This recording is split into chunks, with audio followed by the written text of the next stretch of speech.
राम कृष्ण हरी जय जय राम कृष्ण हरी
जय जय राम कृष्ण हरी जय राम कृष्ण जय जय राम कृष्ण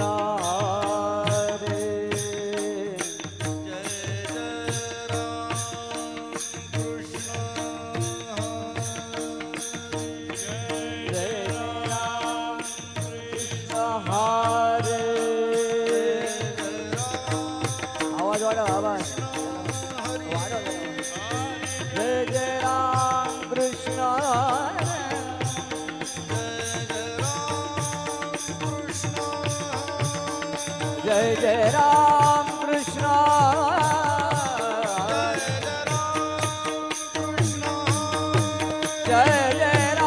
कृष्ण हरे जय जय राम कृष्ण हरे जय जय राम कृष्ण जय जय राम कृष्ण हरे जय राम कृष्ण हरे जय जय राम कृष्ण जय जय राम कृष्ण जय जय राम कृष्ण जय जय राम कृष्ण जय जय राम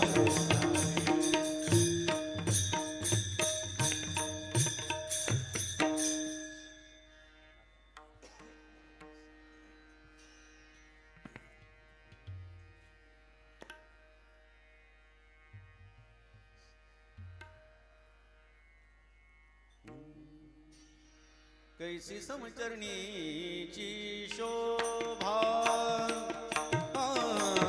कैसी समचरणीची शोभा कैसी समचरणीची शोभा कैसी समचरणीची शोभा कैसी समचरणीची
लाविले पिसे येणे विठ्ठल लाविले पिसे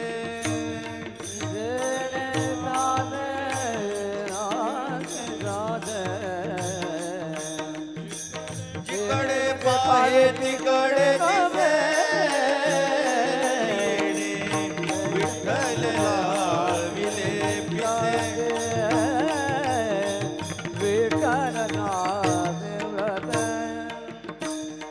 पाहते पाहणिया माझारी पाहते पाहणिया माझारी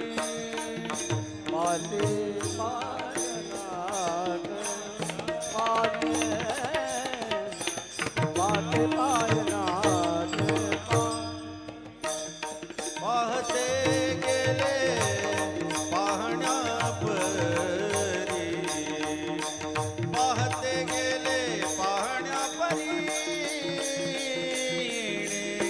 विठ्ठल लाविले पिसे येणे विठ्ठल लाविले पिसे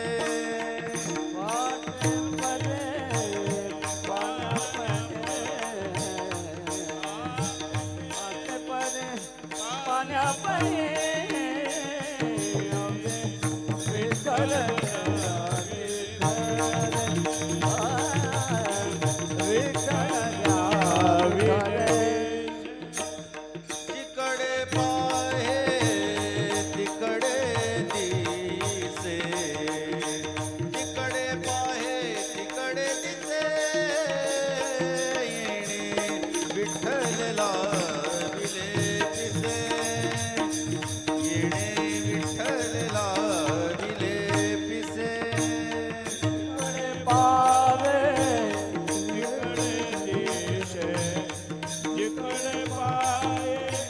तिकडे पुढे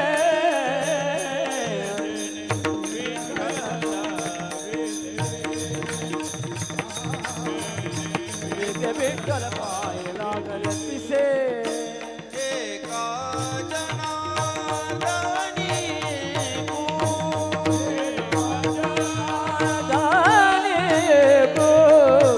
एका जनार्दनी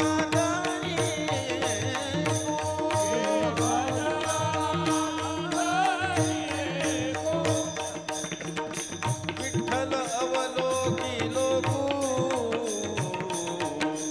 विठ्ठल अवलोकिलो येणे विठ्ठल लाविले पिसे येणे विठ्ठल लाविले पिसे विठ्ठल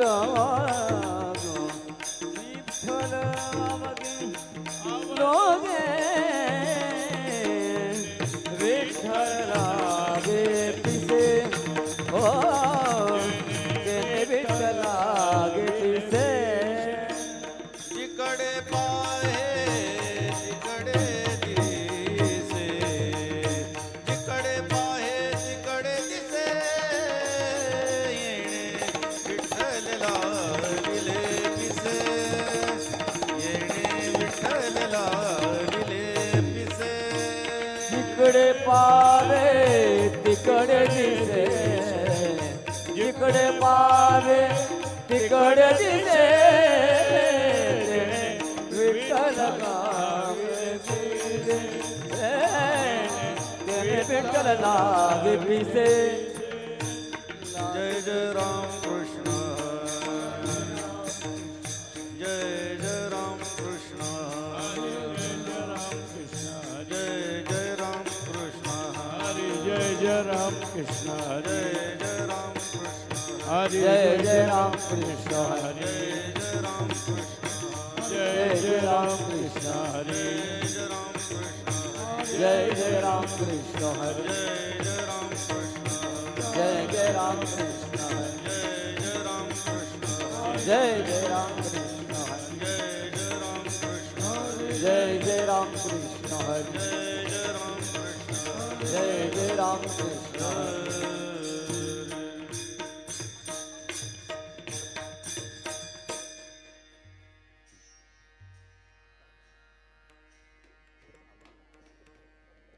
हरी बोला नाही तरी अबोला हरी बोला नाही तरी अबोला हरी बोला नाही तरी अबोला हरी बोला नाही तरी अबोला व्यर्थ गलबला करू नका व्रत गलबला करू नका व्रत गलबला करू नका नको नको मान नको अभिमान नाथ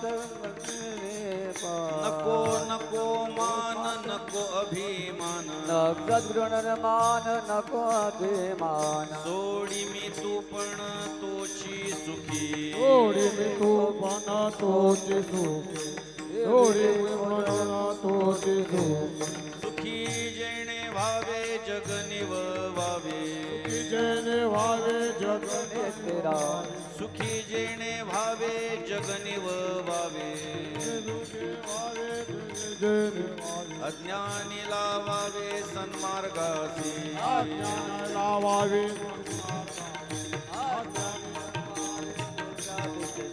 मार्ग दया कळे भाव भक्ती बळे मार्ग दयाकडे भाव भक्ती बळे मार्ग दया कळे भाव भक्ती बळे मार्ग दयाकडे भाव भक्ती बळे जगाची ये मेळे न दिसती जगाची आमळे निधी साथी जगाची आमळे नदी साथी दिसती जनी बनी प्रत्यक्ष लोचनी प्रत्यक्ष लोचने दिसती जनी बनी प्रत्यक्ष लोचनी वाणी प्रत्यक्ष लोचने एका जनार्दनी ओळखिले एका जनार्दनी ओळखिले एका जनार्दनी ओळखिले हरिमुखी गाता हरपली चिंता हरमुखे गाता हरपलीचा हरिमुखी गाता हरपली चिंता हरपली चिंता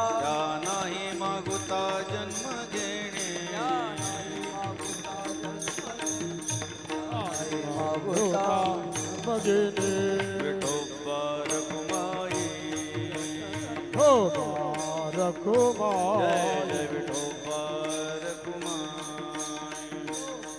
प्रभुमाई जय विठोबा रखुमाई रखुमाई विठोबा रखुमाई ढोबा रखुमाई विठोबा रखुमाई विठोबा रखुमाई गोपाल कुमार विठोबा रखुमाई गोपाल जय कुमार विठोबा रखुमाई जय गोपाल कुमार विठोबा रखुमाई जय गोपाल कुमार विठोबा रखुमाई गोपाल कुमार विठोबा रखुमाई जय गोपाल कुमार विठोबा रखुमाई जय गोपाल कुमार जय विठोबा रखुमाई जय गोपाल कुमार जय विठोबा रखुमाई जय Gopal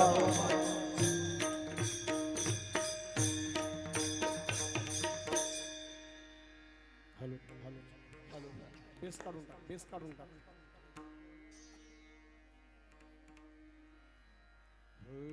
hello hello check hello hello check hello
Hari बोला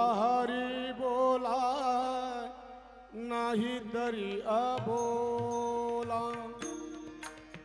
हरी बोला नाही तरी अबोला. हरी बोला नाही तरी बोला. हरी बोला नाही तरी बोला. हरी बोला नाही तरी अबोला. हरी बोला नाही तरी अबोला. हरी बोला नाही तरी बोला. हरी बोला नाही तरी बोला. व्यर्थ गलबलाय नका करू. व्यर्थ गलबल करू नका. हरि मुखे गाता हरपले चिंता. हरि मुखे गाता हरि मुखे हरपली चिंता. वेद गलबला नका करू. वेद गलबला करू नका. हरिमुखी गाता हरपल चिंता. हरिमुखी गाता हरपल चिंता. या नाही मागुता जन्म घेणे. जन्म घेणे घेणे घेणे. त्या नाही मागुता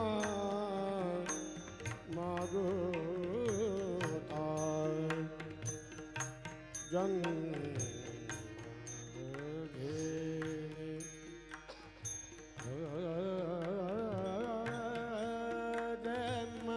जन्म घे.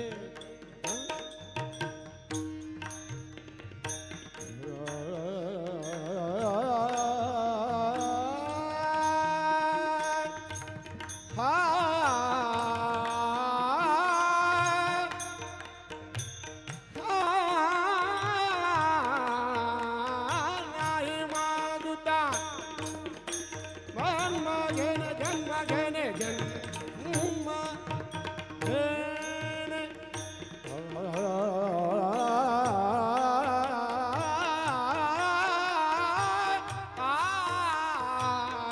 त्या नाही मागुता जन्म घेणे. त्या नाही मागुता जन्म घेणे. गाता हरपले चिंता. हरि मुखे गाता हरपले चिंता. मगुता जन्म घेणे तानाय मागुता जन्म.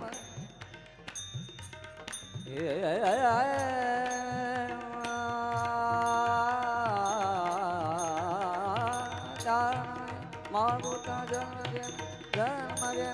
जन्म घेणे.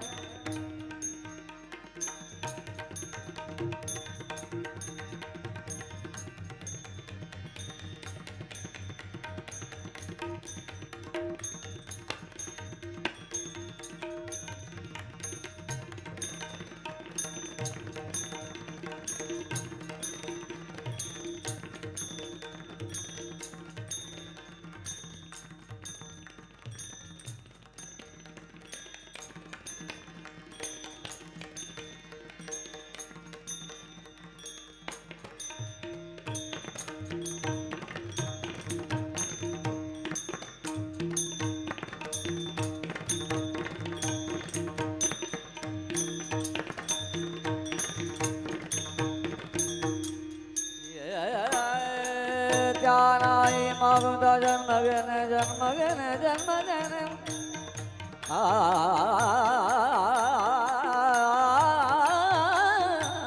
या नाही मागुता या नाही मागुता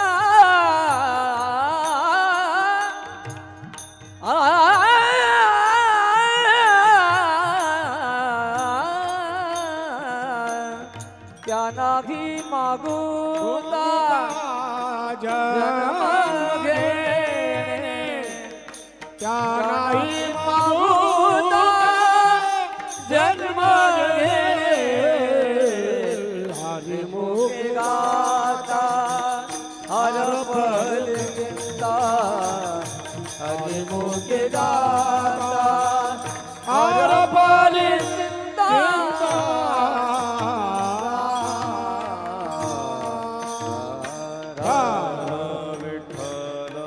विठ्ठल विठ्ठल विठ्ठल विठ्ठल विठ्ठल विठ्ठल विठ्ठल विठ्ठल विठ्ठल विठ्ठल विठ्ठल विठ्ठल विठ्ठल टाळी वाजवा, भजन करा.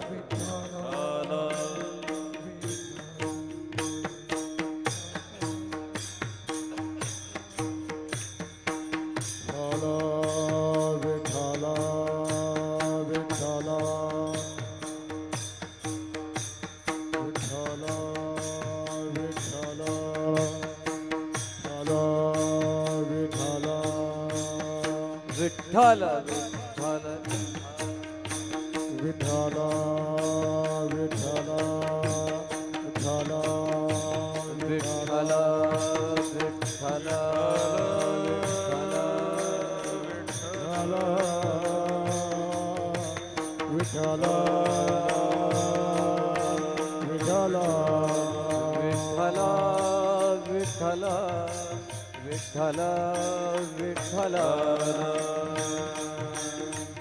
विठ्ठल विठ्ठल विठ्ठल विठ्ठल विठ्ठल विठ्ठल विठ्ठल विठ्ठल विठ्ठल विठ्ठल विठ्ठल विठ्ठल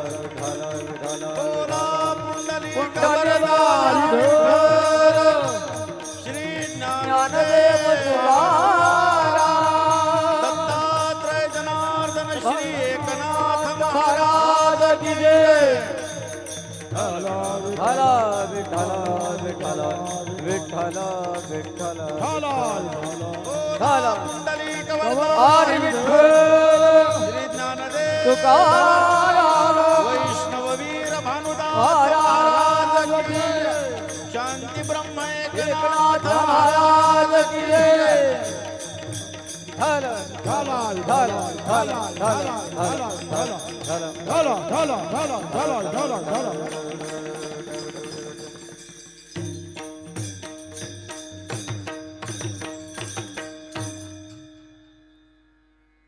हरी बोला नाही तरी अबोला. इको कमी करू. हरी बोला नाही तरी अबोला. व्यर्थ गलबला करू नका. नको नको मान नको अभिमान. सोडी मी तू पण तोची सुखी. सुखी जेणे व्हावे जग निववावे. अज्ञानी लावावे सन्मार्गासी. मार्ग जया कळे भावभक्ती बळे. जगाची ये मेळे न दिसती. दिसती जनी वनी प्रत्यक्ष लोचनी. एका जनार्दनी ओळखिले. हरिमुखी गाता हरपली चिंता. त्या नाही मागुता जन्म घेणे. विठ्ठल विठ्ठल विठ्ठल विठ्ठल विठ्ठल विठ्ठल विठ्ठल विठ्ठल विठ्ठल विठ्ठल विठ्ठल विठ्ठल विठ्ठल विठ्ठल विठ्ठल विठ्ठल हल विठ्ठल विठ्ठल विठ्ठल विठ्ठल विठ्ठल विठ्ठल विठ्ठल विठ्ठल विठ्ठल विठ्ठल विठ्ठल विठ्ठल विठ्ठल विठ्ठल विठ्ठल विठ्ठल विठ्ठल विठ्ठल विठ्ठल विठ्ठल विठ्ठल विठ्ठल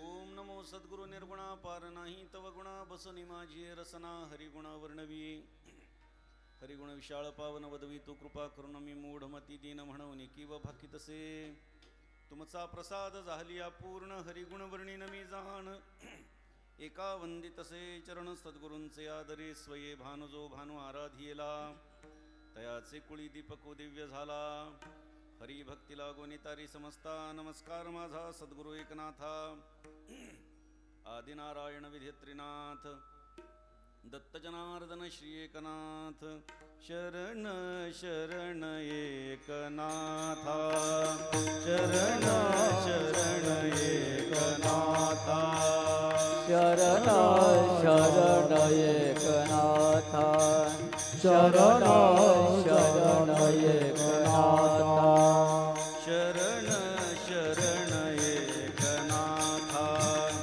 शरण शरण एकनाथा शरण शरण एकनाथा शरण शरण एकनाथा पायी माथा ठेविला पायी माथा ठेविला नका पाहू गुण दोष नका पाहू गुण दोष पाही पायी माथा ठेविला पायी माता ठेविला नका पाहू गुण दोष नका पाहू गुण दोष दोष गुण दोष शांती ब्रह्म श्रीमंत श्री एकनाथ महाराजांच्या हरिपाठ प्रकरणातला अभंग आज सेवेकरता निवडलेला आहे. आपल्या वडघरमध्ये अखंड हरिनाम सप्ताहाचं हे 99वे वर्ष आहे. पुढच्या वर्षी शताब्दी महोत्सव आहे. तो शताब्दी महोत्सव आपण निश्चितच मोठ्या प्रमाणात कराल यात तिळमात्र शंका नाही. आपणा सर्व हरिभक्तांच्या भगवत भक्तांच्या उपस्थितीमध्ये हा सोहळा सुरू आहे आणि मला वाटतं चौथ्या दिवसाची कीर्तन सेवा तिसऱ्या दिवसाची कीर्तन सेवेसाठी हरिपाठातला दुसऱ्या क्रमांकाचा अभंग निवडलाय. काल या ठिकाणी माझे अत्यंत निकट असणारे आणि या परिसरामध्ये हिंदुत्वासाठी जे अहोरात्र झटतात असे हरिभक्तीपरायण आदरणीय श्री विश्वनाथ महाराज वारिंगे यांचं कीर्तन संपन्न झालं. त्यांना आमच्या पैठणच्या मोठ्या सप्ताहामध्ये सुद्धा कीर्तन सेवेसाठी आम्ही आमंत्रित केलं होतं आणि ते आले होते. त्याचबरोबरीनं या ठिकाणी हरिभक्तीपरायण आदरणीय कबीर महाराज आहेत. एकनाथ महाराजांची फार मोठी सेवा ही गेल्या अनेक वर्षांपासून त्यांच्याकडे आहे. त्यांच्या घरामध्ये घराच्या बाजूला एकनाथ महाराजांचं मंदिर उभारलेलं आहे आणि त्याचा जीर्णोद्धार देखील ते निश्चित करणार आहेत. त्यामुळे या परिसरामध्ये सुद्धा अत्यंत आदरानं ज्यांच्याकडे बघितलं जातं असं व्यक्तिमत्व आहेत. या ठिकाणी येण्यासाठी हरिभक्तीपरायण श्री जितेंद्र महाराज पाटील आणि हरिभक्तीपरायण श्री संतोषजी पाटील यांनी मला संपर्क केला होता आणि त्या अनुषंगानं मी वेळेवर म्हणण्यापेक्षा वेळेच्या खूप आधी उपस्थित झालो. आपल्या कीर्तनाची वेळ 9:30 आहे. आपण खूप छान उत्सव साजरा करता. सगळ्या गोष्टी जिथल्या तिथे आहेत. फक्त वेळेमध्ये थोडे बदल करा. काय होतं आहे की आपण सगळ्या गोष्टी आवरून सावरून सगळं मग कीर्तन करतो. आधी पोटोबाग मग विठोबा करतो. पण थोडंसं आपण सर्वांनी 7 दिवसांचा उत्सव असतो. 7 दिवसामध्ये आपली कामं जरा 7 दिवस तरी लवकर उरकली तर काही फरक पडत नाही. देवासाठी जर का ज्या संतांनी आमचं अख्खं आयुष्य त्यांचं आपल्यासाठी वाहिलेलं आहे त्या संतांच्यासाठी आपण 2-3 तास लवकर आपलं काम उरकू शकत नाहीत का? निश्चित करू शकतो. 7 ते 9 कीर्तन झाल्यानंतर प्रसाद करा. आणि आमचा अनुभव असा आहे की आम्ही जिथे जिथे आत्तापर्यंत अशा पद्धतीच्या सूचना केल्या आणि त्या ज्याने ऐकल्या कीर्तनाला आधीच्यापेक्षा खूप जास्त समाज जमू लागला. आत्तापर्यंतचा अनुभव आमचा आहे. म्हणून इथे सगळी तरुण मंडळी आहेत. ही सगळी मंडळी जी आहेत आयोजन करणारी नियोजन करणारी ही सगळी तरुण मंडळी आहेत आणि त्यामुळे त्यांना या निमित्ताने मी आवाहन करतो की आपण पुढाकार घ्या आणि शताब्दी वर्षापासनं 7 ते 9 असा कीर्तनाची वेळ ठेवा. कारण विषय असा आहे की पुढच्या काळामध्ये पुढच्या 3 ते 4 वर्षानंतर 9 ते 11ला तुम्हाला जे अपेक्षित कीर्तनकार आहेत ते मिळणार नाही, उपलब्ध होणार नाही. कारण कीर्तनकारांमध्ये सुद्धा चर्चा चालू आहे की 9 ते 11 कीर्तन केल्यावर कधी निघायचं, कधी प्रवास करायचा, रात्री बेरात्रीचा प्रवास असतो, या सगळ्या गोष्टी असतात. आणि म्हणून कीर्तनकारांचाही विचार व्हावा, साथसंगत करणाऱ्यांचाही विचार व्हावा आणि ग्रामस्थांचा पण विचार व्हावा. या दृष्टीनं 7 ते 9 आपण ही वेळ निश्चित पुढच्या वेळी ठेवा. निश्चितपणे आपल्याला यापेक्षा जास्त समाज इथे जमल्याशिवाय राहणार नाही अशी माझी खात्री आहे. आपण सर्वजण चांगल्या पद्धतीनं सेवा देत आहात. अत्यंत सुंदर चाली वादनसुद्धा आहे. खरं तर आम्ही कीर्तनामध्ये फक्त मृदुंग ठेवतो, पण मी चाल ऐकल्यानंतर तबलावादक खूप चांगले वाटले. म्हणलं राहू द्या, कारण प्रत्येकाची आपली आपली सेवा आहे, प्रत्येकाची भावना आहे.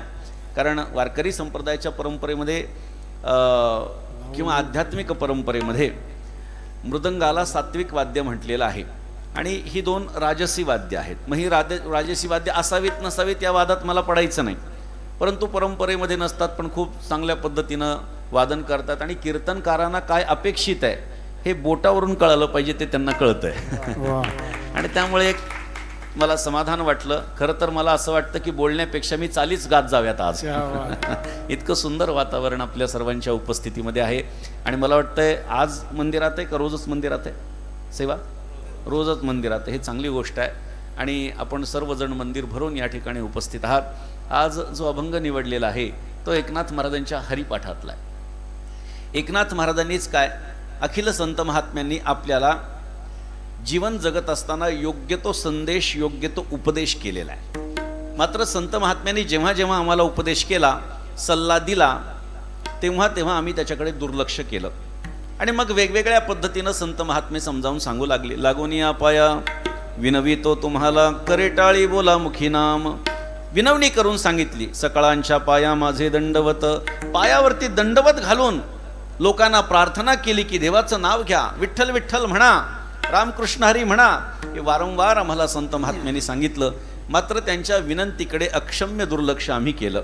हा, कर जोडून विनवितो तुम्ही वासुदेव वासुदेव म्हणा. नाथ महाराज म्हणतात हात जोडून सांगतोय, पाया पडून संत महात्मे सांगतायत, मात्र आमच्या मुखातून कधी भगवंताचं नाम येत नाही. येतं ते फक्त सप्ताहापुरतं मर्यादित.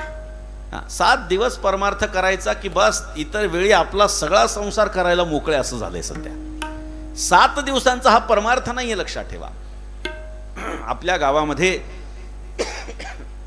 जे अखंड हरिनाम सप्ताह होत असतात, मी नेहमी सांगतो की हे एक प्रकारचं ट्रेनिंग सेंटर आहे. या 7 दिवसामध्ये आपण इथे सहभागी झाल्याच्या नंतर परमार्थ नेमका कसा करायचा असतो याची माहिती या ठिकाणी मिळते आणि उर्वरित वर्षामध्ये त्या पद्धतीचं आचरण ठेवायचं. खरी अपेक्षा अखंड हरिनाम सप्ताहाच्या पाठीमागची ही आहे. मात्र आम्हाला असं वाटतं की 7 दिवस परमार्थ केला की आम्ही संसार करायला मोकळे, असं नाही आहे. संत महात्म्यांनी सांगितलंय, हरी बोला देता हरी बोला घेता, हसता खेळता हरी बोला गाता हरी बोला खाता, सर्व कार्य करिता हरी बोला एकांती हरी बोला लोकांती, देहत्याग अंती हरी बोला भांडता हरी बोला कांडता, उठता बैसता हरी बोला जनी हरी बोला विजनी, एका जनार्दनी हरी बोला. कोणतीही क्रिया करत असताना आमच्या मुखातून भगवंताचं नामस्मरण यायला हवं अशी सामान्य अपेक्षा संत महात्म्यांनी व्यक्त केलेली आहे. मात्र आम्ही या गोष्टी करत नाही. आम्ही आमच्या व्यवहारामध्ये असतो. व्यवहार करू नका, पैसा कमवू नका असं कोणत्याही साधू संतांनी आपल्याला सांगितलेलं नाही. गृहाश्रमो न संडिता, कर्मरेखानुलांडिता, निज व्यापारी वर्तता, बोधू सर्वथा न मिळे, असं वचन एकनाथ महाराजांनी आपल्या सद्गुरूंच्याकडे बघून सांगितलेलं आहे की गृहाश्रमाचा त्याग करण्याची गरज नाही परमार्थ करण्यासाठी. किंवा प्रपंच खणोनी सांडावा मग परमार्थू मांडावा, हा संदेही न लगे करावा, प्रपंचुची आघवा परमार्थ होय. आमची प्रत्येक क्रिया ही भगवंताच्यासाठी असावी, म्हणजे आमची प्रत्येक व्यावहारिक क्रिया सुद्धा परमार्थ होतो. आमचं अंतःकरण जर परमात्म्याच्या चरणापाशी स्थिर असेल तर आम्ही केलेली व्यावहारिक प्रापंचिक कोणतीही क्रिया हा परमार्थ ठरतो. हा फार मोठा सिद्धांत एकनाथ महाराजांनी आपल्याला उपलब्ध करून दिलेला आहे. त्यामुळे आपला आपला उद्योग धंदा, शाळा, कॉलेज, नोकरी, शेती जे काही आहे हे सांभाळूनही परमार्थ करता येतो हे आमच्या सगळ्या साधू संतांनी दाखवून दिलेलं आहे. हा, अगदी बघा तुम्ही, नरहरी सोनार महाराज सोनारखीचं काम करायचे, सावता महाराज शेती करायचे, गोरा कुंभार महाराज काय करायचे, मडके बनवायचे.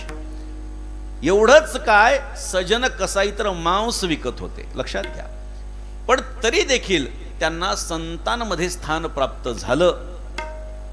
एवढं विशाल हृदय वारकरी संप्रदायाचं आहे. म्हणून वारकरी संप्रदायाचा अंगीकार करणारी माणसं, त्यांचं जीवन तुम्ही बघा, ते दुःखी कष्टी कधी दिसत नाहीत. कायम परमात्म्याच्या चिंतनामध्ये व्यस्त असतात. चेहऱ्यावरती हास्य असतं, कपाळाला गोपीचंदनाचा टिळा असतो. आणखी कुठले कुठले टिळे हल्ली लावू लागलेत, पण ठीक आहे, काय हरकत नाही. गोपीचंदनाचा टिळा अपेक्षित आहे, नाही का. नाथ महाराज म्हणतात, आवडे देवासी तो ऐका प्रकार, नामाचा उच्चार रात्रंदिवस, तुळशी माळ गळा, गोपीचंदन टिळा, हृदय कळवळा वैष्णवांचा. बाकी काय लावायचं ते नंतर लावा, बरं का. बाकी काय लावायचं ते नंतर. मी नेहमी सांगतो की हल्ली काय होऊ लागलंय की वारकरी सांप्रदायिक लोक कुंकू लावू लागलेत, बरं का. कालांतराने हळदही लावतील, बरं का. म्हणजे काय होईल काय सांगता येत नाही. वारकऱ्यांना काय झालंय की कोणी मालक राहिलेला नाही. संतांनी सांगितलेली वचनं पाळायची असतात हेच त्यांच्या लक्षात राहिलेलं नाही. म्हणून आपण लक्षात घ्या, जो निष्ठावान वारकरी आहे तो संतांच्या वचनांचं अनुसरण करून जीवन जगत असतो. त्यामुळे आधी गोपीचंदनाचा टिळा, आज तुम्हाला काय लावायचं ते लावा, आधी गोपीचंदनाचा टिळा लावायला हवा. असो, हे सांगण्याचं तात्पर्य काय आहे की साधू संत आपल्याला कसं वागायचं, कसं बोलायचं हे सगळं शिकवत असतात. एवढंच काय की ते सुद्धा स्वतः उद्योगधंदा, शेतीवाडी करतात आणि मग आपल्याला त्या पद्धतीचा उपदेश करतात. म्हणून असं जर कोणी म्हणत असेल की वारकरी संप्रदायामध्ये प्रवेश करणं म्हणजे फक्त विठ्ठल विठ्ठल म्हणत बसणं, टाळ वाजवत बसणं, वारी करत बसणं, तर हा त्यांचा फार मोठा गैरसमज आहे. आज लाखोंच्या संख्येनं वारकरी संप्रदाय हा वाढतोय. हा वर्धिष्णू संप्रदाय आहे. कारण वारकरी संप्रदायासारखा प्रचंड वेगानं वाढणारा संप्रदाय मी तर म्हणतो जगाच्या पाठीवरती कोणता नसेल. त्याचं कारण काय आहे की त्याचं विशाल हृदय हे त्याचं एक महत्त्वाचं कारण आहे. वारकरी संप्रदायामध्ये तुम्ही जे करत आहात ते करताना फक्त देवाचं नाव घ्या, एवढीच सामान्य अपेक्षा आहे. बस, तुम्ही सगळं सोडा आणि वनामध्ये निघून जा आणि नामस्मरण करत बसा असं अपेक्षितच नाही आहे. म्हणून जेव्हा जेव्हा साधू संत देवाचं नाम घ्या असं म्हणत असतात तेव्हा तेव्हा ते तुमचं काम करता करता घेत जा असं कंसात लक्षात घ्यायचं. न लगती सायास जावे वनांतरा, सुखे येतो घरा नारायण. तो परमात्मा सुखानं आपल्या घरामध्ये येतो, वनात जाण्याची गरज नाही. सांगू का, वनात जाऊ लागला तरी सुद्धा तिथेही माणसं संसार सुरू करतात, बरं का. वनामध्ये गेलेली माणसं तिथे देखील संसार चालू करतात असं आपल्याला निदर्शनास येतं. जुने कीर्तनकार दृष्टांत सांगायचे. एका माणसाचं बायकोशी भांडण झालं, बस घर सोडून निघून गेला. बस म्हणलं आता हे संसार काही नाही, सगळं सोडून द्यायचं, काही नाही, वनामध्ये जायचं, एकांतात राहायचं. झालं, कपडे फिपडे काढून मोकळा गेला कुठंतरी. एका गावाच्या बाहेर एक मोठं झाड होतं, जरा उन्हाचं तो बसला. त्याला कुठेतरी पुढे जायचं होतं पण उन्हाचं तो बसला, झाडाखाली बसला आणि त्याला असंच टेकल्या चालल्यामुळे दुपारची वेळ होती, झोप लागली. झालं, काही माणसं त्या गावातली तिकडून चालली होती. त्यांनी बघितलं की हा माणूस इथं झाडाला टेकून बसलाय, हा सामान्य दिसत नाही, म्हणजे ध्यान लावून बसलेला दिसतोय. झालं, पाय पडले. आता पाय पडले, त्याचे डोळे उघडले कोणीतरी आल्यामुळे, पण तो चिडलेला होता, बायकोवर कोणाशी बोलायलाच तयार नाही, नुसतं डोळे उघडे ठेवून लोकांकडे बघू लागला. लोकांना वाटलं मौनी बाबा आहेत. झालं, आता आपल्या गावाच्या बाहेर महाराज आलेत म्हणून सगळी रांग लागली भक्तांची. लोकांना सुद्धा काही कोणीतरी वेगळं दिसलं की त्यांना वाटतं साधू संत आहे. झालं, रांग लागली देवा दर्शनाची. रांग लागल्यानंतर आता तिथे काही महिला भगिनी, माता भगिनी येऊ लागल्या. आता तो तसाच बसलेला. काही गावातली मंडळी म्हटले की महाराज इथे स्त्रिया पण येतात, एक विनंती करू का म्हणल्या तुम्हाला. तरी सांगितलं काय करायचं. म्हणले एक लंगोटी घातली तर बरं होईल. चालेल म्हणले, जशी तुमची इच्छा. झालं, लंगोटी घातली. आता ती एक चालती का हो, निदान 2-4 देऊन ठेवल्या म्हणजे त्याला रोज बदलून वगैरे घालता येईल. त्याला 2-4 रंगोट्या दिल्या. झालं, आता तो बसला आणि तिथे काय होईल, आता लोक जेव्हा दर्शन घेतात, महाराज लोकांचं काय नुसतं दर्शन घेतात का हो, पैसे ठेवतात. आता हे लोक दर्शनाला येऊ लागले, रांग लावू लागले, पैसे ठेवू लागले. त्याला वाटलं बरं आहे धंदा बरं आहे म्हणले. आता गर्दी वाढत चालली, लोकांचं येणं जाणं, त्यांची सेवा सुरू झाली. आता याने असा विचार केला की काय करावं बाबा, आता यांनी तर सगळं केलंय, पण काय हरकत नाही, आता वागू. यांनी लंगोट्या घालून आपलं बसायचं. झालं 2-4 दिवस झाले की पुन्हा तसेच बसले बाबा. ते म्हटले बाबा तुम्हाला लंगोटी दिली होती, काय झालं? अहो काय सांगावं म्हटले, वाऱ्याने उडून जाती, वारं आलं वाळायला टाकतो, उडून जाती, किती लांब शोधावं, खूप शोधलं पण मिळत नाही. लोकांनी विचार केला की बाबांना एक झोपडी बांधून देऊ म्हणले आपण, म्हणजे काय होईल की ते लंगोटी इकडे तिकडे जाणार नाही, घरामध्ये आपल्या त्या झोपडीमध्ये ते वाळत टाकले. म्हणजे बाबा आम्ही तुम्हाला झोपडी बांधून देतो, चालेल का? जशी तुमची इच्छा, काही हरकत नाही. झालं, एक झोपडी बांधून दिली. आता त्याच्यामध्ये ते लंगोटी छाट्या वगैरे ते वाळत टाकू लागले. आता काही दिवसानंतर पुन्हा बाबा तसेच. ते म्हणले बाबा काय झालं, तुम्हाला झोपडी बांधून दिली हो, तरी सुद्धा तुम्ही असे बसताय, काय कारण आहे? त्यांनी सांगितलं काय सांगावं, त्या झोपडीमध्ये झालेत उंदरं, त्या उंदरांनी माझ्या छाट्या लंगोट्या सगळ्या कुरतडून काढल्या. म्हणले काय करावं आता त्या उंदरांना, किती पळवण्याचा प्रयत्न करावा? एकाने सांगितलं बाबा एक काम करा, मी तुम्हाला एक मांजर देतो, म्हणजे ती काय करेल, उंदराला मारेल. देऊ का? द्या, जशी तुमची इच्छा. हां, झालं, मांजर आली. आता काय झालं, मांजर जोपर्यंत उंदरं आहेत तोपर्यंत ती व्यवस्थित राहिली. आता उंदरं संपले, बाबा पुन्हा नाराज. म्हणले बाबा नाराजी का दिसते तुमच्या चेहऱ्यावर? त्यांनी सांगितलं काय करावं, उंदरं संपले म्हणले, आता मांजरीला खायलाच काही नाही, आता काय करू? त्यांनी सांगितलं बाबा एक काम करू, आम्ही तुम्हाला दूध आणून देत जाऊ, आमच्याकडे गाय आहे, बस त्याला काय करायचं, तुम्ही पण पित जा, मांजराला पण देत जा, जशी तुमची इच्छा. आता दूध येऊ लागलं. आता काय झालं, कालांतरानं तो दूध देणारा माणूस काही नित्य येईना, मग दोघांची उपासमार होऊ लागली. पुन्हा बाबा नाराज. काय झालं बाबा? अहो तो दूध देणारा येतच नाही. एक म्हणला आपल्याकडे भरपूर गायी, एक दान तुम्हाला देतो म्हणले, घेता का? जशी तुमची इच्छा. झालं, गाय आली. आता गाय आली तर नुसती गाय दूध देते का हो? तिचं सगळं बाळणपण करत बसावं लागतं, तिला चारा घालावा लागतो, पाणी प्यायला द्यावं लागतं, सकाळ संध्याकाळ या सगळ्या गोष्टी कराव्या लागतात. झालं, आता ते चारा देणारा माणूस सुद्धा काही नित्य येईना. काय झालं बाबा? नाराज पुन्हा बाबा. काय झालं? अहो ते चाराच नाही गाईला, दूध कशी देईल ते? मग एकाने सांगितलं एक काम करू बाबा, हे पाठीमागचं शेत आहे ना, अख्खं शेत आपलं, 1 एकर तुम्हाला, जशी तुमची इच्छा. झालं, आता काय होऊ लागलं, शेत दिलं. आता ते पेरायचं वगैरे याला काही कशाचं काही माहिती नाही. मग त्यांनी सांगितलं मला तर काही करता येत नाही. ते म्हणले थांबा, गावातली सगळी मंडळी येऊन सेवा करून जातील म्हणले. किती दिवस लागतील? काही नाही, महिनाभरामध्ये सगळं तुमचं व्यवस्थित करून देतो. मग काय सुरू झालं त्यांचं खुरपणे. आता ह्याला वाटू लागलं एवढी आपली सेवा सगळेजण करतायत, आपण त्यांना काहीतरी करून द्यायला पाहिजे. मग तो आपला कधीतरी चहा करायचा, कधीतरी भोजनाची व्यवस्था करायचा. पण आता लोक वाढत चालले. आता भोजन मिळू लागलं म्हटल्यानंतर लोक वाढू लागले. लोक काय म्हणायचे, बाबांचा प्रसाद, अख्खं गाव त्या प्रसादासाठी, याला करणं होईना. आता पुन्हा नाराज होऊन बसले. बाबा काय झालं? अहो म्हणले एवढी सगळी माणसं येतात, सगळे सेवा करतात, पण त्यांना द्यायला काही नाही म्हणले, स्वयंपाक वगैरे करावा लागतो. त्यांनी सांगितलं बाबा एक काम करा म्हणले, तुम्ही लग्न करून टाका, जशी तुमची इच्छा. दृष्टांत संपला. म्हणजे काय, वनामध्ये निघून गेला, पण वनामध्ये जर का पुन्हा संसार सुरू केला तर त्या वनामध्ये जाण्याचा काहीही अर्थ नाही. म्हणून संत महात्मे आम्हाला सांगतात, ठाईच बैसोनी करा एकचित्त, आवडी अनंत आळवावा. जागच्या जागी बसून आपण भगवंताचं नामस्मरण करायचं, एवढीच केवळ अपेक्षा संत महात्म्यांनी व्यक्त केलेली आहे.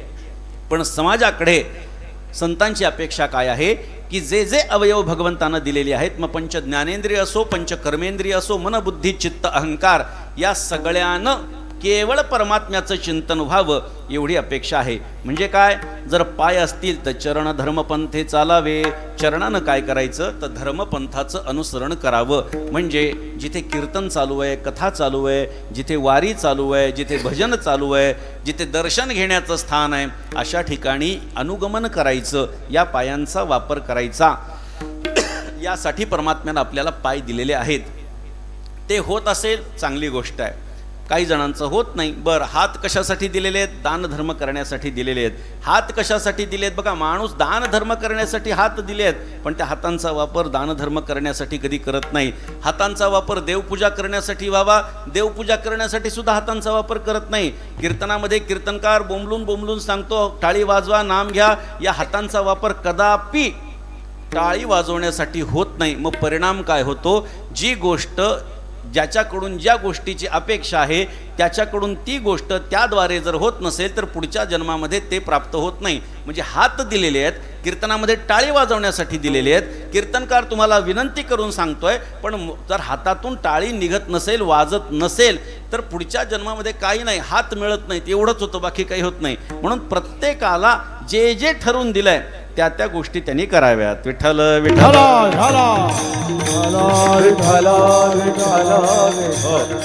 बघा, आता कबीर महाराज सगळे जास्त टाळ्या वाजू लागले. कारण काय, पुढच्या जन्माची चिंता की नको बाबा, हात नको जायला, फक्त कीर्तन होईपर्यंत तरी लक्षात ठेवा, बाकी काही नाही.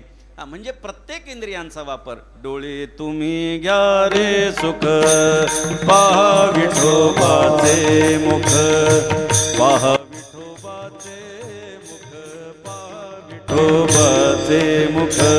डोळे तुम्ही घ्या रे सुख, पहा विठोबाचे मुख, पहा विठोबाचे मुख, पहा विठोबाचे.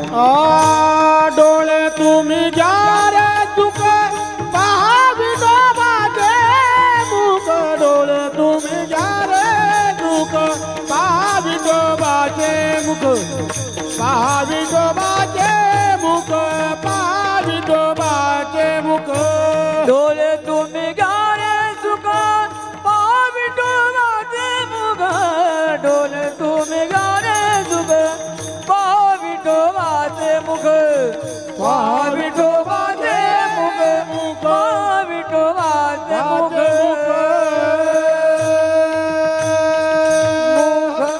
डोळे तुम्ही घ्या रे सुख, पहा विठोबाचे मुख. डोळ्यांचा वापर केवळ परमात्म्याचं स्वरूप पाहण्यासाठी करणं अपेक्षित आहे. पण असं होतंय का? असं होताना दिसत नाही. हल्ली नवीन गोष्टी पाहण्याची सुरुवात झाली, ती म्हणजे मोबाईल, नाही का? कायम डोकं त्याच्यामध्ये घालून आपण बसत असतो. भगवंतानं जे डोळे दिलेले आहेत ते केवळ भगवंताचं श्रीमुख बघण्यासाठी दिलेले आहेत. तो आनंद, ते रसपान करण्यासाठी आपल्याला भगवंतानं डोळे दिलेले आहेत. म्हणजे प्रत्येक इंद्रियांचा विचार करा. प्रत्येक इंद्रिय हे भगवंताच्याच कामी लागावेत याच्यासाठी भगवंतानं दिलेले आहेत.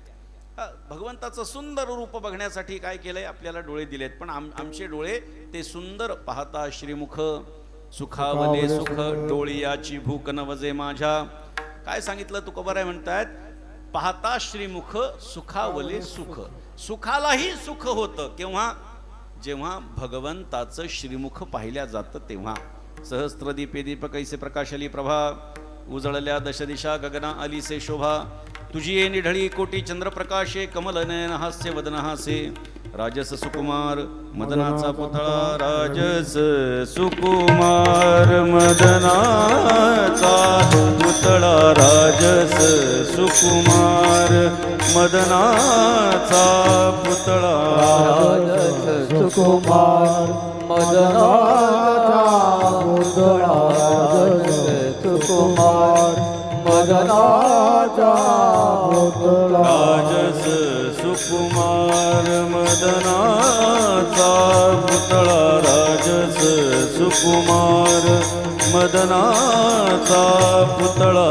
राजस सुकुमार मदनाचा पुतळा, राजस सुकुमार मदनाचा पुतळा. रवी शशिकळा लोपलिया, रवी शशिकळा लोपलिया, लोपलिया कस्तुरी मळवट चंदनाची उटी, कस्तुरी मळवट चंदनाची उटी.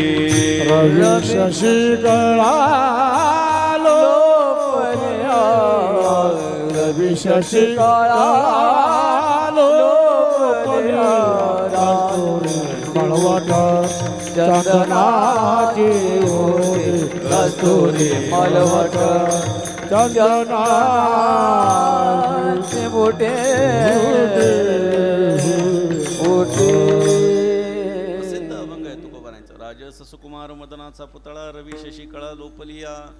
त्याचं मुखच बघत राहावं असं परमात्म्याचं स्वरूप आहे. बघण्यापेक्षाही श्रवण केल्यानंतर सुद्धा माणसाला त्याच्या दर्शनाची आस लागू शकते, भेटण्याची ओढ निर्माण होऊ शकते. एवढा परमात्मा सुंदर आहे. रुक्मिणी स्वयंवर नामक एकनाथ महाराजांचा एक ग्रंथ आहे. काय आहे रुक्मिणी स्वयंवर? भगवान श्रीकृष्णाने रुक्मिणी मातेचं केलेलं हरण आणि दोघांचा विवाह.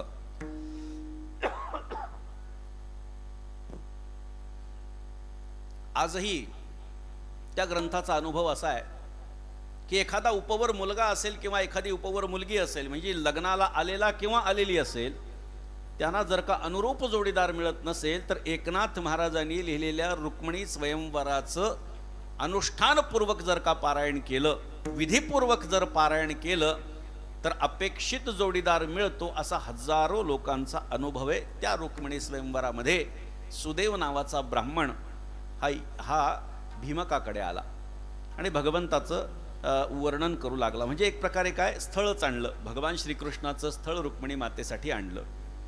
झालं, आता वर्णन सुरू झालं.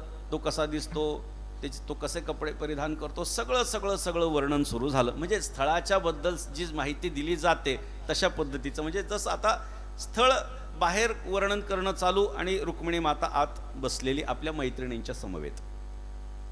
आता घरामध्ये जर का एखाद्या मुलीला स्थळ आलंच तर ती किती जरी दाखवत असेल की तिचं लक्ष नाही, तरी तिचे कान सगळे कुठे असतात?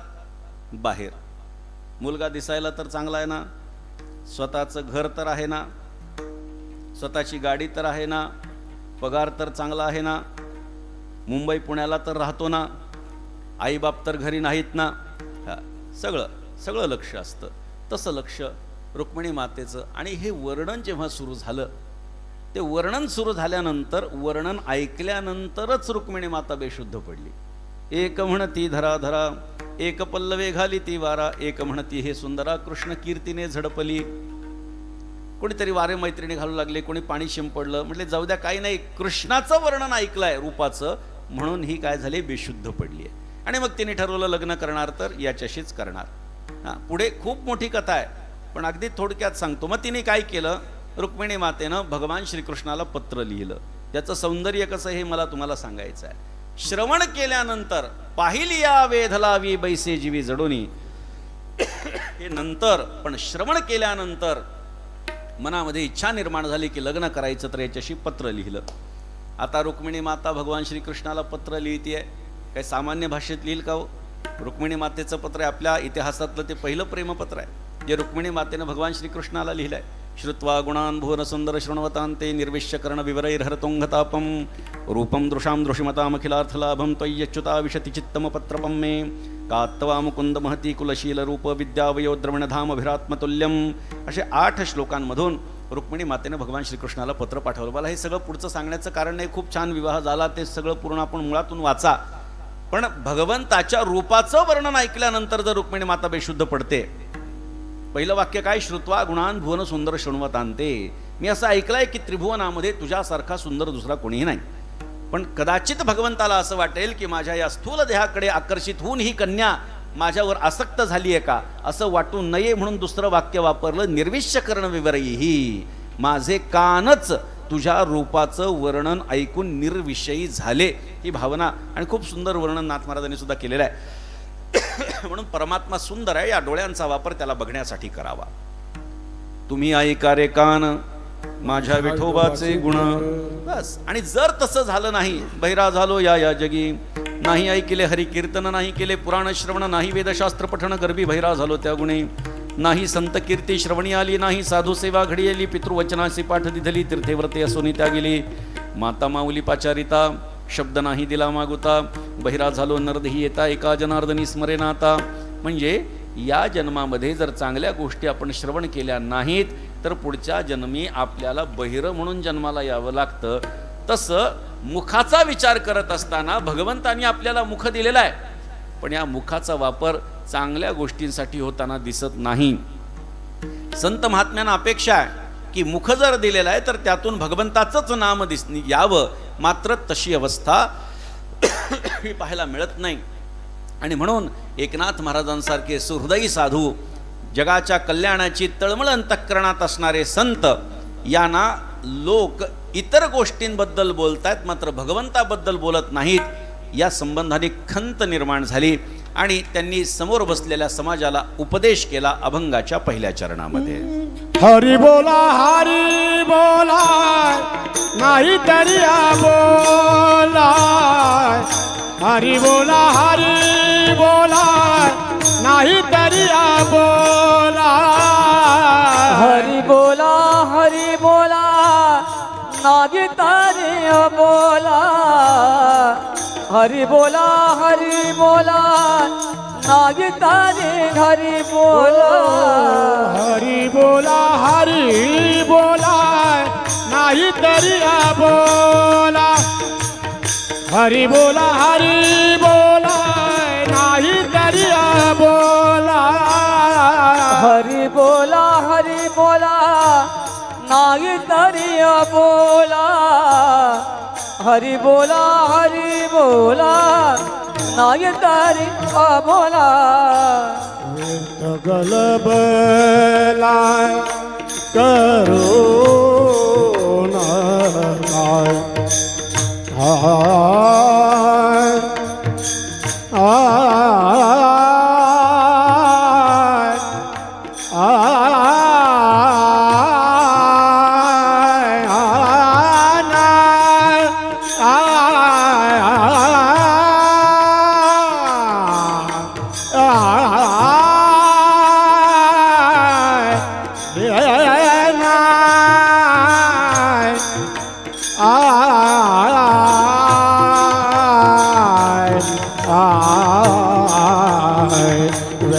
गलबलाय करुणा गलबलाय करुणा व्यर्थ गलबलाय करुणा. हरी बोला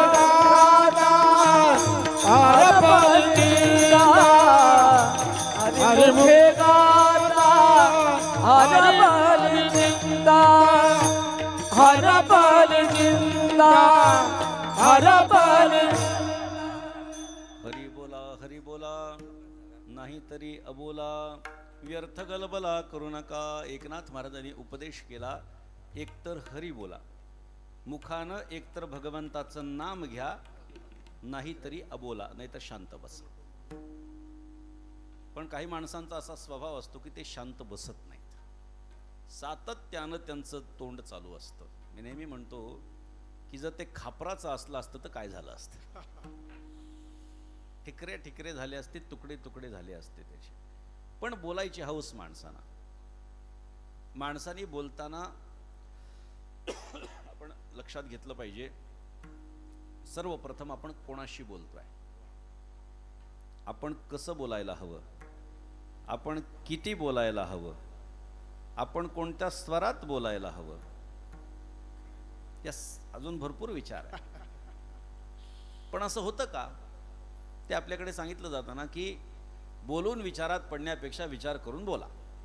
हे काय आहे, हे अनुभवाचे बोल आहेत लोकांच्या. हे ज्या म्हणी वगैरे आहेत या वर्षानुवर्ष पिढ्यानं पिढ्या तयार झालेल्या आहेत आणि मग सार रूपानं आपल्या समोर आलेल्या आहेत. म्हणून आपण कोणाशी बोलतोय, मोठ्या माणसांशी बोलताना किती अंतर ठेवून बोलावं, काही मर्यादा आहे. तुम्ही बघा शंकराचार्य जेव्हा असतात तेव्हा त्यांचा शिष्य परिवार जो असतो तो त्यांच्याशी बोलताना किती अदबीनं बोलतो. आदरणीय सदानंद बाबांसारखे महापुरुष आहेत, त्यांच्याशी सुद्धा किती अंतराने बोलावं, कसं बोलावं आपल्याला कळायला पाहिजे. मोठ्या माणसांसमोर बोलत असताना तोंडावर हात ठेवून बोलावं, तोंडावर हात ठेवावा आणि जवळ जाऊन मग बोलावं. अपेक्षा काय आहे, बोलता बोलता आपली थुंकी त्यांच्या अंगावर उडून त्यांचा अपमान होणार नाही. बघा किती आमचं शास्त्र बारकाव्यानं विचार करतं. एवढं कोण विचार करत आहे? आमच्या शास्त्राने जो विचार सांगितलेला आहे तो विचार इतर कोणीही सांगितलेला नाही. किती आवाजात बोलावं, कोणाशी आपण बोलत आहोत या सगळ्या गोष्टींचा विचार आहे. कशा संबंधाने बोलत आहोत, कसं बोलावं याच्या संबंधाने शास्त्र आम्हाला सांगताय.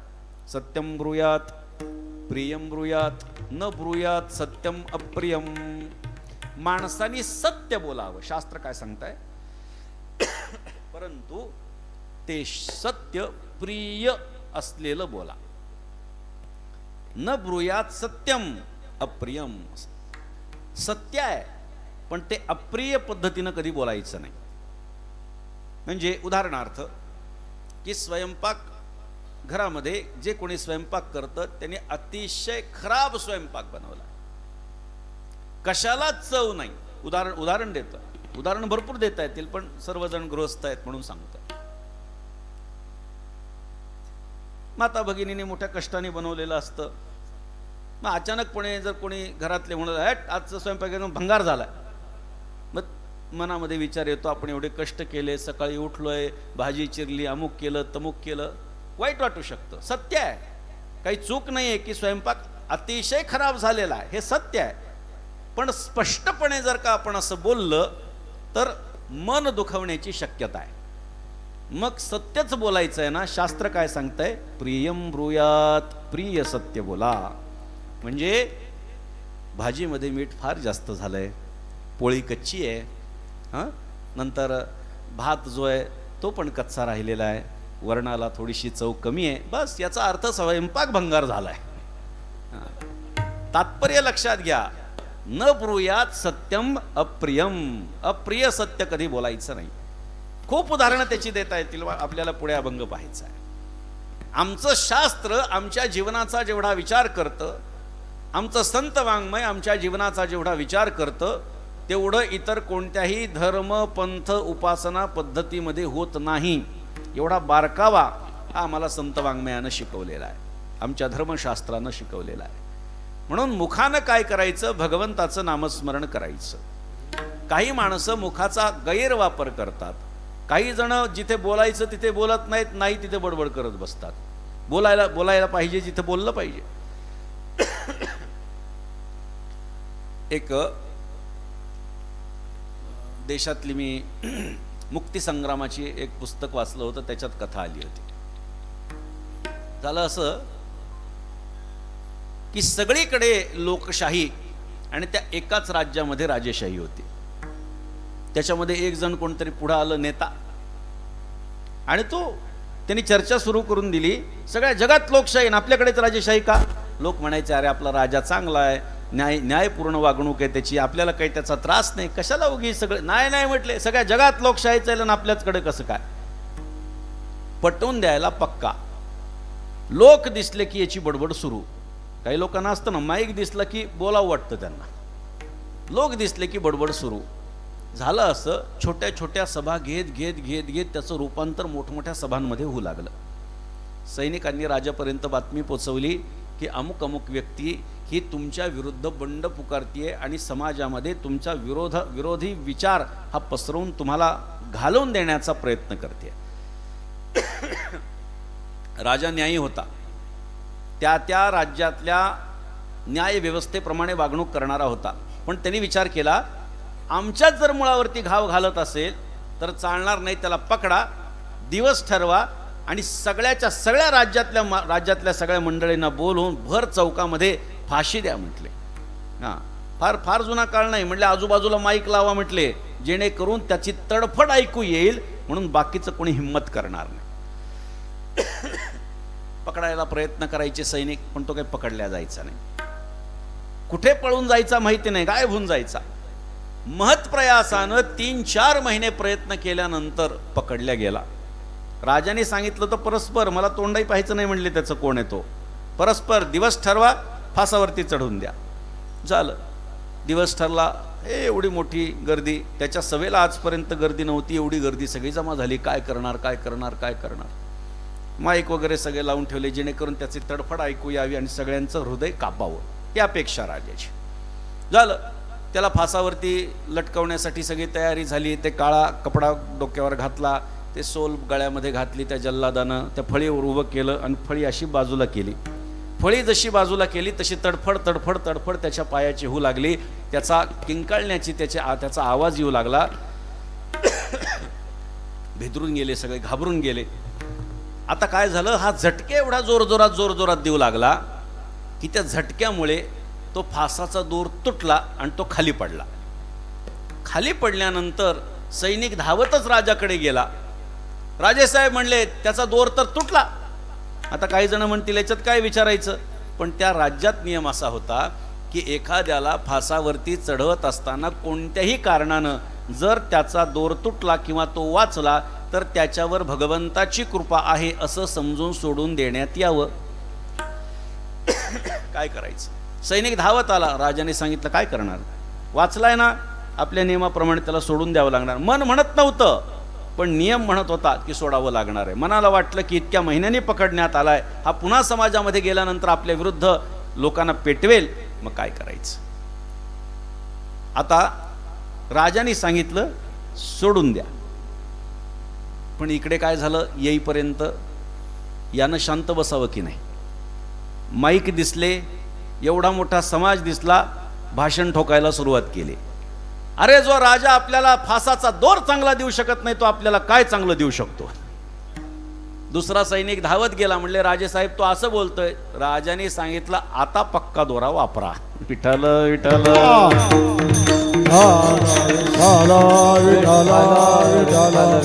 तात्पर्य काय लक्षात ठेवा, शांत बसला असता तर वाचला असता, पण नको तिथे बोलायचं आणि पाहिजे तिथं गप्प बसायचं, परिणाम भोगावा लागणार आहे. म्हणून सीमित बोलायचं. घरामध्ये सुद्धा कधी कधी असं होतं, वाद होतात, घरोघरी मातीच्या चुली, कोणाच्या घरात वाद होत नसतील, प्रत्येकाच्या घरात वाद होतात. पण वाद कमी करायचे असतील तर वाणीवरती संयम अपेक्षित आहे. आपण शांत बसलो म्हणजे समोरच्याचं सगळं स्वीकारलं असं नाहीये. त्यामुळे समोरच्याला बोलायचं तर बोलू द्या, आपण शांत राहा, वाद कमी होतो.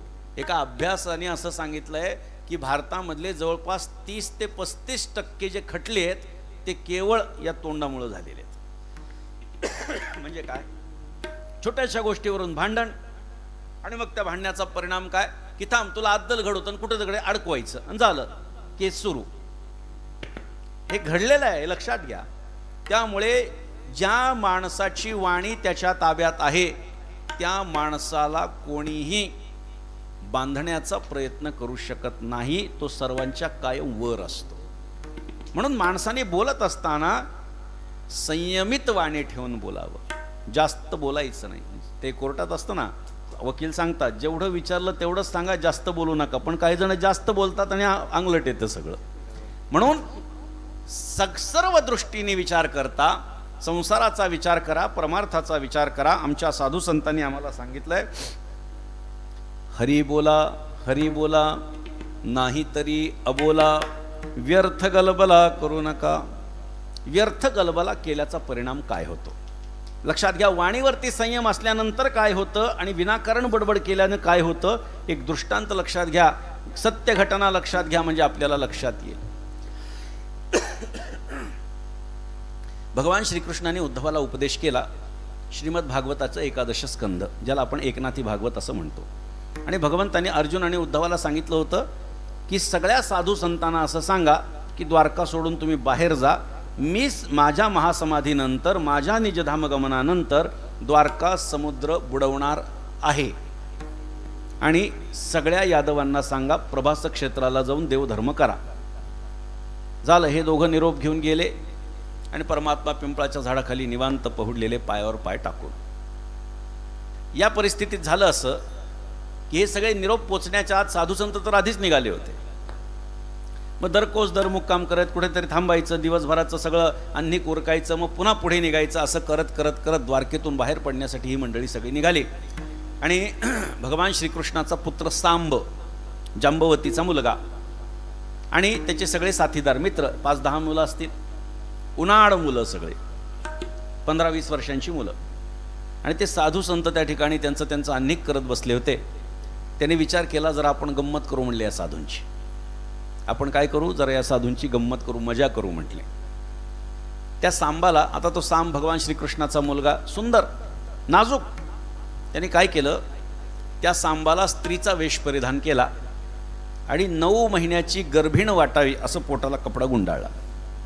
बाकीच्या 2 मित्रांना सुद्धा महिलांचे कपडे घातले आणि तो सांब दोघांच्या खांद्यावर हात ठेवून 9 महिन्याची गर्भवती ज्याप्रमाणे डुलत डुलत जाते, चालते, तसं काही अंतरावर त्या साधूंच्या ते जाऊन थांबले.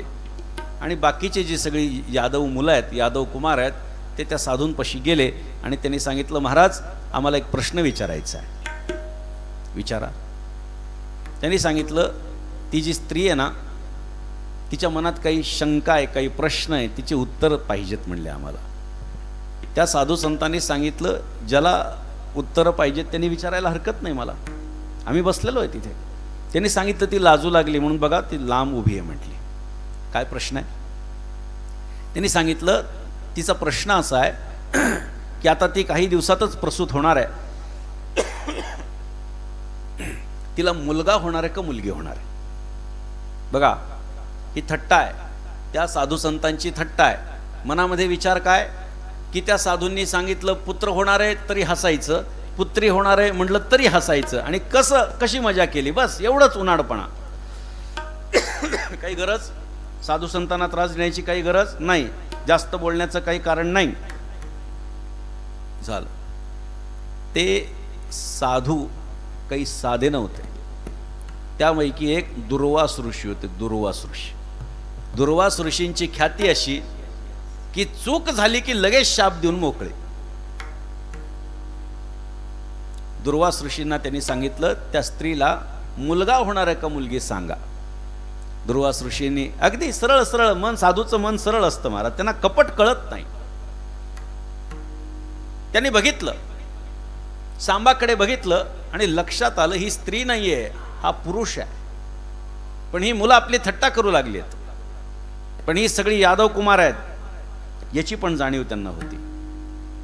म्हणून त्यांनी सांगितलं मुलांनो इथून निघा, आमच्या साधनेत व्यत्यय आणू नका.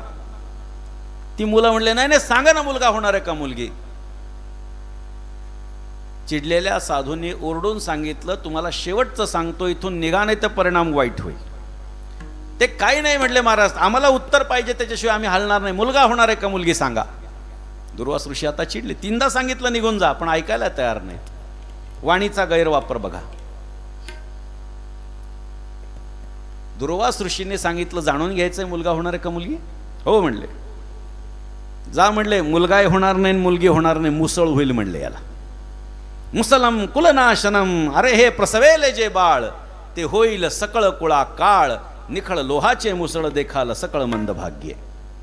घाबरली मुलं, शाप दिला साधूनी. चला पळा म्हणले इथून. ते पळू लागली. म्हणले कपडा सोडा आणि आपण घरी जाऊन बसू. पण कपडा सोडल्यानंतर आतमध्ये जे कपडे होते त्याचं लोखंडाचं मुसळ झालं. घाबरली मुलं. म्हणले साधूने आपल्याला शाप दिला. ते मुसळ घेऊन गेले सभेमध्ये. सगळेजण बसलेले होते. सांगितलं असं असं घडलं. सगळेजण त्यांना शिव्या घालू लागले की कशाला आपण त्रास द्यायचा साधू संतांना, ब्राह्मणांना, काय काय गरज होती हे सगळं करायचं, थट्टा करण्याची काय गरज होती. नाथ महाराज म्हणतात अशी ही थट्टा भल्या भल्यासी लाविल बट्टा. हां, थट्टा कधी कोणाची करायची नाही. माणसांना काही जणांना सवय असते कायम कोणाची तरी थट्टा करत बसतात. काही जण एखाद्याच्या व्यंगावरती बोलतात, काही एखाद्याच्या बोलण्याच्या पद्धतीवरती बोलतात. कधी कोणाला व्यंगावरती तर कधीच कोणाच्या कधी बोलायचं नाही, थट्टा करायची नाही. कारण जे आपण बोलतो पुढच्या जन्मात तेच आपल्याला प्राप्त होतं. काय करायचं. माझा मुद्दा संपलेला आहे. मुखाचा वापर गैरवापर केला, शाप मिळाला. आणि या वाणीचा संयमित वापर केला साधू संतांनी. म्हणून त्यांच्या वाणीमध्ये बळ काय आहे, शक्ती काय आहे, शाप देण्याची ताकद आहे. एखाद्याला दिलेला आशीर्वादही संतांचा खरा ठरतो आणि शापही खरा ठरतो, कारण वाणीवरती संयम आहे. माझा मुद्दा संपलेला आहे. पण लोकांना अपेक्षा असते की पुढं काय झालं, नाही का. सगळ्यांनाच कथा माहिती नसते पुढे काय झालं. शिव्या घालू लागले. पण काही जण म्हटले जाऊ द्या, आता शिव्या घालण्यात काय अर्थ आहे, आता याचं काय करायचं. ज्याच्यामुळे आपल्या कुळाचा नाश होणार आहे असं म्हटल्या गेलंय, त्या मुसळाचं काय करायचं हे ठरवा म्हणले. सर्वानुमते असं ठरलं. भगवान श्रीकृष्ण सोडून सगळेजण तिथे होते. सगळ्यांनी मिळून असं हे का सांगतोय, कारण भगवान श्रीकृष्णाकडून घेण्यासारख्या खूप गोष्टी आहेत. मी नेहमी सांगतो की ज्याला राजकारण शिकायचं त्याने भगवान श्रीकृष्णाचं चरित्र अभ्यासलं पाहिजे. हां, ते काही जण म्हणजे याच्यात काय शिकण्यासारखं आहे, लक्षात घ्या. मेजर डिसिजन आहे, पण हे घडवायचंच आहे. म्हणून भगवंताची अनुपस्थिती आहे. म्हणजे काही ठिकाणी अनुपस्थित राहणं हेच गरजेचं असतं. हे याच्यावरून भगवान श्रीकृष्णाकडून शिकायचं. झालं. त्यांनी सांगितलं याचंच चूर्ण करा म्हणले. ज्याच्यामुळे कुळाचा नाश होणार आहे ना त्याचंच चूर्ण करा म्हणले. आणि त्या समुद्रात टाकून चूर्ण केलं. आतला जो गाभा आहे त्याचं काही चूर्ण होईना. ते म्हणले थोडं लांब टाका म्हणले त्याला. आता हे समुद्रामध्ये टाकून दिलं. समुद्राचा स्वभाव आपल्याला सर्वांना माहिती आहे. मुंबईची मंडळी आहेत आपण. समुद्र कधी पोटात स्वतःच्या घाण ठेवत नाही. ती काय येते, काठावर वाहत वाहत येते. हे सगळं वाहत वाहत जे आहे, हे चूर्ण जे झालेलं आहे ते वाहत वाहत प्रभास क्षेत्राला गेलं. त्या प्रभास क्षेत्रात जिथे भगवंतानं सांगितलं होतं सगळ्या यादवांनी जा आणि देवधर्म करा, त्या तुकड्याचं काय झालं? त्या तुकड्याला एका माशाने गिळलं, माशाला एका कोळ्याने पकडलं, विकण्यासाठी त्याला कापलं आणि आतमध्ये लोखंडाचा तुकडा भेटला. विचार केला, आनंद झाला त्याला की माशाचे पैसे मिळणार, लोखंडाचे पण पैसे मिळणार. आता हे बघा, जिथे सगळीकडे सोनं आहे तिथे लोखंडाला महत्व आहे. आपल्याकडे सोन्याला का महत्व आहे? सगळीकडेच लोखंड आहे. द्वारका अख्खी सोन्याची आहे, त्याच्यामुळे तिथे धातू मिळाला कोणता, लोखंड, याचं कौतुक. म्हणले मोठ्या भावामध्ये आपण विकू. आणि जरा नामक व्याधाला त्यांनी ते विकलं की तो त्याचा बाण करेल अशी अपेक्षा. त्यांनी त्याचा बाण केला आणि शिकारीला गेला. जरा व्याध जेव्हा शिकारीला गेला, भगवान पहुडले होते, झाडापाशी असे पायावर पाय टाकून बसले होते. त्याला वाटलं हरिण आहे. त्यांनी बाण मारला आणि भगवंताच्या पायाच्या अंगठ्याला तो बाण लागला. पकडण्यासाठी आल्यानंतर पाहिलं तर प्रत्यक्ष भगवान श्रीकृष्णाला आपला बाण लागला. घाबरला, माफी मागू लागला, बाण काढून घेतला. म्हणले देवा मला क्षमा करा, मला वाटलं सावज आहे. भगवंतानं सांगितलं घाबरू नकोस, माफी मागू लागला. काही कारण नाही, हे सगळं मीच घडवलंय म्हटलं.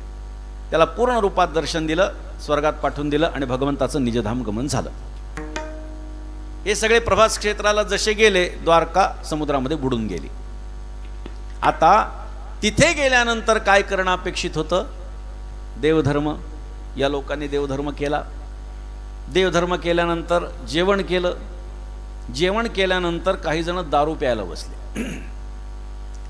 मैरेयक नावाची मदिरा पिली, असं नाथ महाराजांनी ही कथा सांगितली. मैरेयक नावाची मदिरा पिले आणि ती मदिरा, आता दारू पिणाऱ्या माणसाला कळत नाही आपण कसं बोलतोय, काय बोलतोय, कसं वागतोय.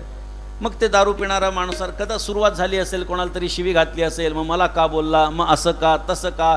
मग त्या शिवीगाळाचं रूपांतर मारामारीत, मारामारीचं रूपांतर लढाईत आणि लढाईचं रूपांतर युद्धात झालं.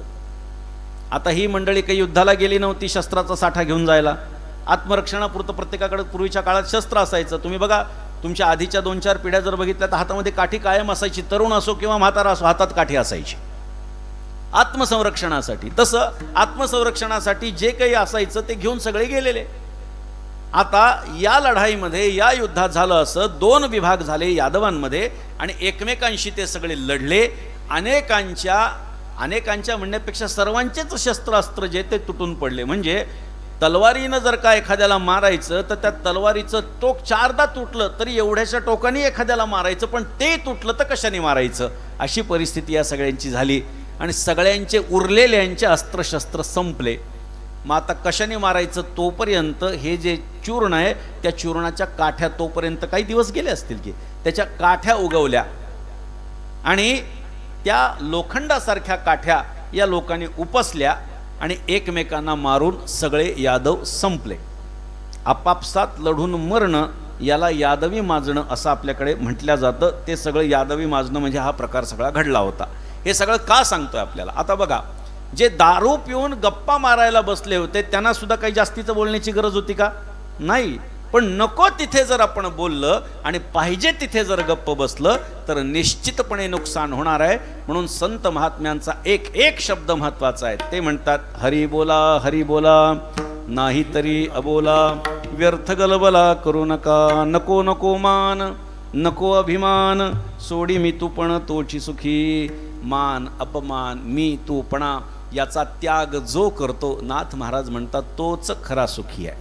आणि एकदा माणूस सुखी झाला तर त्या सुखी माणसानं काय करायचं? सुखी जेणे भावे, जग निववावे, अज्ञानी लावावे सन्मार्गासी. जो सुखी झालाय त्यांनी इतरांना सुखी करायचं. मग ते सुख ज्यानं प्राप्त झालं, ज्याची महत्ता ज्याच्याकडे असेल, त्यांनी त्या माध्यमातून सगळ्यांना सुखी करायचं. एखाद्याकडे ज्ञान देण्यासारखं जर का असेल तर त्यांनी सामान्य जनांना ज्ञान देऊन त्यांना सुखी करायचं. एखाद्याकडे संपत्ती असेल त्याने इतरांना संपत्ती देऊन सुखी करायचं. मी व्यवहाराचा विचार आपल्याला सांगतोय. पण संत महात्म्यांचा उपदेश हाच सुखासाठी खरा कारणीभूत आहे. सुखी जेणे व्हावे जग निववावे. निववावे म्हणजे शांत करावे. जो सुखी झालाय, जसं मुक्ताबाईंनी ज्ञानोबारायांना ताटीच्या अभंगात काय सांगितलंय, सुख सागर आपण व्हावे जग बोधे निववावे, जगाला तुमच्या बोधानं शांत करा. निववावे म्हणजे शांत करा. म्हणून नाथ महाराज तेच बोलतात, सुखी जेणे व्हावे जग निववावे. सगळ्या जगताला शांत करण्याची धमक संतांमध्ये लक्षात घ्या.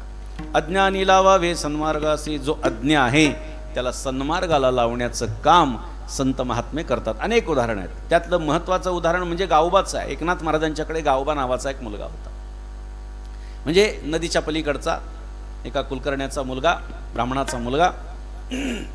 पण वडील नसल्यामुळे गरिबी परिस्थिती, आणि मग ब्राह्मण म्हणून कुठेतरी भोजनाला जायचं, मुंजा म्हणून वगैरे वगैरे. तर कुठेतरी पुरणाची पोळी खाण्यात आली. त्याला बोलता येत नव्हतं, मंदमती होता, बोलता येत नव्हतं. पण सगळेजण म्हणायचे पंक्तीमध्ये, हां पुरणपोळी वाढा, पुरणपोळी वाढा. त्याच्या लक्षात आलं हा जो पदार्थ आपल्याला आवडलाय याला पुरणपोळी म्हणतात. त्यांनी एकच शब्द जीवनात शिकला पहिले, तो म्हणजे पुरणपोळी. मग कधी त्याला कोणी विचारलं, काय रे तुझं नाव काय? पुरणपोळी. कुठे राहतो? पुरणपोळी. तुझ्या बापाचं नाव काय? पुरणपोळी. सगळ्या प्रश्नाचं उत्तर एकच, कारण एकच शब्द येत होता, कारण पुरणपोळी आवडायची.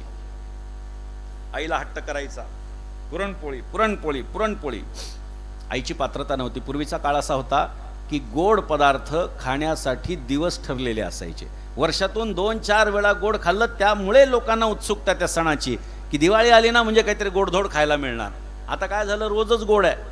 हां, अतिपरिचयात अवज्ञा संततगमनादनादरो भवती मलये भिल्ल पुरंदरी चंदन तरुकाष्टमिंधनम कुरुते.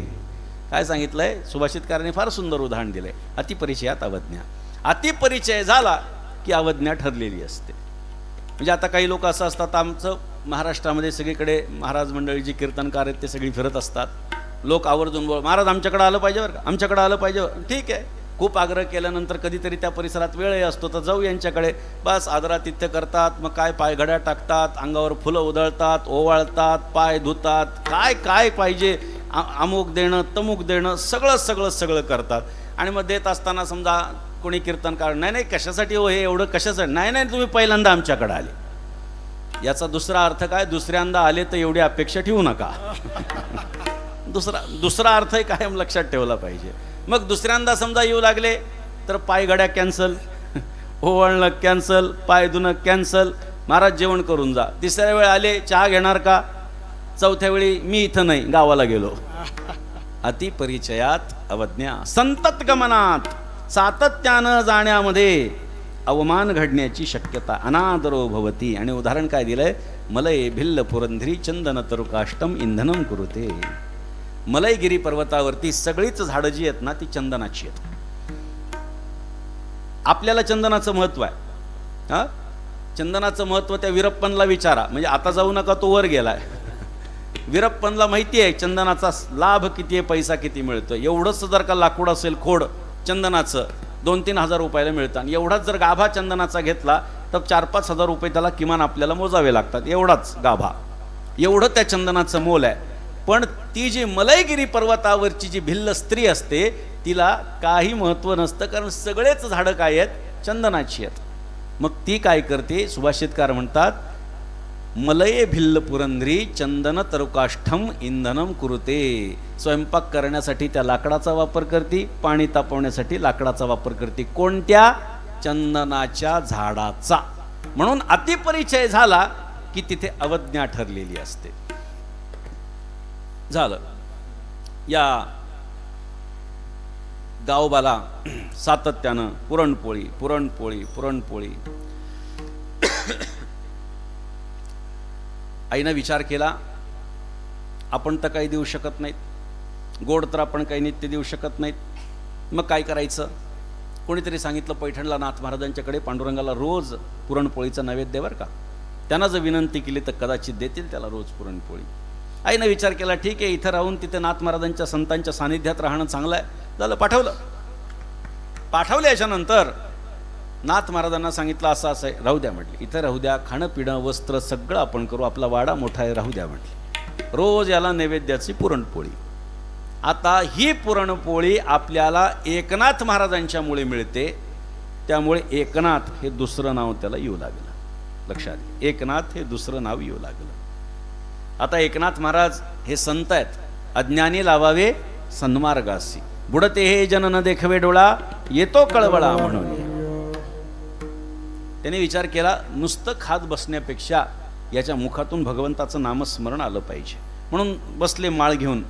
त्याच्यासमोर मुद्दाम त्याचं लक्ष जावं असं रामकृष्ण हरी रामकृष्ण हरी असं चालू केलं. त्यांनी बघितलं, उभा राहिला, माळ घेतली आणि दिली फेकून. नाथ महाराजांच्या लक्षात आलं काहीतरी वेगळ्या युक्ती आपल्याला योजावी लागेल. काही दिवसानंतर पुन्हा सुतळीचा तोडा घेऊन बसले.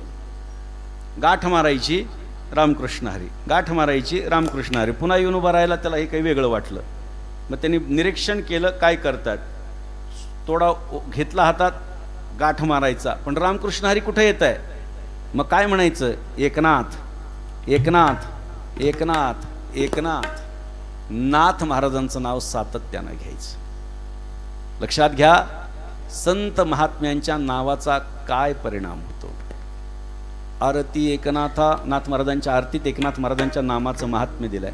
महाराजा समर्था त्रिभुवनी तुची थोर जगद्गुरु जगन्नाथा, एकनाथ नामसार वेदशास्त्रांचे गुज, संसार दुःखनासे महामंत्राचे बीज. एकनाथ नाम घेता सुख वाटले चित्ता, आनंद गोपाळनाथा धनीन पुरे गाता. एकनाथ महाराजांचं नाम घेतल्याचा लाभ काय, तर संसाराचं दुःख नाहीसं होतं. एकनाथ एकनाथ सातत्यानं जप चालला. नाथ महाराजांनी जेव्हा भावार्थ रामायण लिहिलं आणि युद्धकांड जेव्हा 44व्या अध्यायापर्यंत आलं, तेव्हा सांगितलं आता मी समाधी घेणार आहे म्हटले. सगळे भाविक जे बसले होते ते रडू लागले, विचार करू लागले काय आपण करावं जेणेकरून नाथ महाराज लांबवतील त्यांचं मरण. त्यांनी सांगितलं, अहो महाराज हे रामायण तर पूर्ण करा, म्हणजे त्या निमित्तानं तेवढे दिवस नाथ महाराज आपल्यात राहतील. यापेक्षा नाथ महाराजांनी सांगितलं रामायणच ना, म्हटले माझा गावबा पूर्ण करेल की म्हणले. आता सगळेजण हसू लागले, कारण गावबाला फक्त दोनच नाव येतात, पुरणपोळी आणि एकनाथ, आणि हा गावबा कसं काय पूर्ण करेल. सगळे हसू लागले. नाथ महाराजांनी सांगितलं, सज्जन हो हसू नका, खरंच गावबा पूर्ण करेन. असं कसं शक्य आहे म्हटले. महाराज त्याला येतच काय. गावबाला बोलवलं, डोक्यावरती हात ठेवला आणि सांगितलं मी सांगतो ते लिही. 45व्या युद्धकांडाच्या 45व्या अध्यायापासून 91व्या अध्यायापर्यंत एकनाथ महाराजांनी भावार्थ रामायण सांगितलं. गावबांनी लिहून काढलं, मंदमती गावबा त्यांनी लिहून काढलं. 92वा अध्याय युद्धकांडाचा शेवटचा अध्याय आणि उत्तरकांड अख्खच्या अख्ख हे गावबांनी स्वतःच सांगितलं आणि स्वतःच लिहून काढलं. हा संतांच्या कृपेचा परिणाम आहे. विठ्ठल विठ्ठल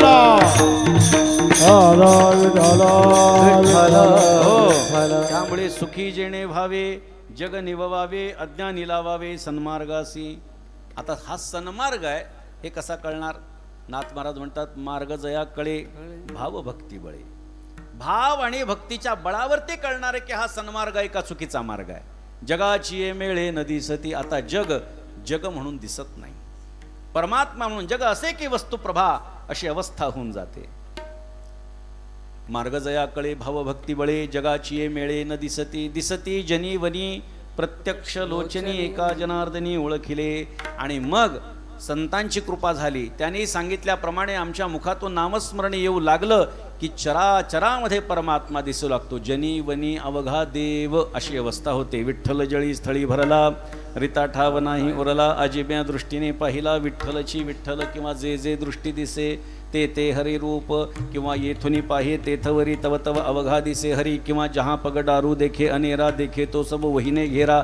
अशी अनेक प्रमाण आपल्याला देता येतील की परमात्मा चराचरामध्ये व्याप्त आहे असं त्याला कळतं. म्हणून दिसती जनी वनी प्रत्यक्ष लोचनी, एका जनार्दनी ओळखिले. त्यानंच खऱ्या अर्थानं त्या परमात्म्याला ओळखलंय. हरिमुखी गाता हरपली चिंता, त्या नाही मागुता जन्म घेणे. नाथ महाराज म्हणतात, मुखानं हरीचं नाम गायलं तर चिंता दूर पळून जाते.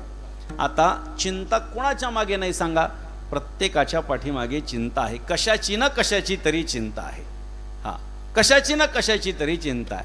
त्यामुळे एक वाक्य आहे, निर्जीवम दहते चिता सजीवम दहते चिंता. निर्जीवाला चिता जाळत असते आणि सजीवाला चिंता जाळत असते. त्यामुळे जीवनातली चिंता जर का आम्हाला दूर करायची असेल तर आम्ही भगवंताचं नामस्मरण करायला हवं. विठोबा रखुमाये विठोबा रखुमाये विठोबा रखुमाये विठोबा रखुमाये जय जय विठोबा रखुमाये जय जय विठोबा रखुमाये जय विठोबा रखुमाये जय विठोबा रखुमाये विठोबा रखुमाये विठोबा रखुमाये जय जय विठोबा रखुमाये विठोबा रखुमाये विठोबा रखुमाये विठोबा रखुमाये विठोबा रखुमाये विठोबा रखुमाये विठोबा रखुमाये विठोबा रखुमाये विठोबा रखुमाये जय जय विठोबा रखुमाये विठोबा रखुमाये जय जय विठोबा रखुमाये हरे जय जय विठोबा रखुमाये जय जय विठोबा रखुमाये हरे जय जय विठोबा रखुमाये जय जय विठोबा रखुमाये विठोबा रखुमाये जय जय विठोबा रखुमाये विठोबा रखुमाये विठोबा रखुमाये विठोबा रखुमाये विठोबा रखुमाये विठोबा रखुमाये विठोबा रखुमाये जय जय विठोबा रखुमाये विठोबा रखुमाये विठोबा रखुमाये विठोबा रखुमाये विठोबा रखुमाये विठोबा रखुमाये विठोबा रखुमाये विठोबा रखुमाये विठोबा रखुमाये विठोबा रखुमाये जय जय विठोबा रखुमाये विठोबा रखुमाये जय जय विठोबा रखुमाये विठोबा रखुमाये विठोबा रखुमाये विठोबा रखुमाये जय जय विठोबा रखुमाये जय जय विठोबा रखुमाये विठोबा रखुमाये जय जय विठोबा रखुमाये जय जय विठोबा रखुमाये विठोबा रखुमाये जय जय विठोबा रखुमाये विठोबा रखुमाये आये विठोबा रखुमाये जय विठोबा रखुमाये विठोबा रखुमाये विठोबा रखुमाये जय जय विठोबा रखुमाये जय विठोबा रखुमाये जय जय विठोबा रखुमाये जय विठोबा रखुमाये जय जय विठोबा रखुमाये जय विठोबा रखुमाये जय विठोबा रखुमाये विठोबा रखुमाये विठोबा रखुमाये कुंडली कवरदा हरी विठ्ठल ज्ञान दे तुकाराम विठोबा रखुमाये जय जय विठोबा रखुमाये विठोबा रखुमाये विठोबा रखुमाये विठोबा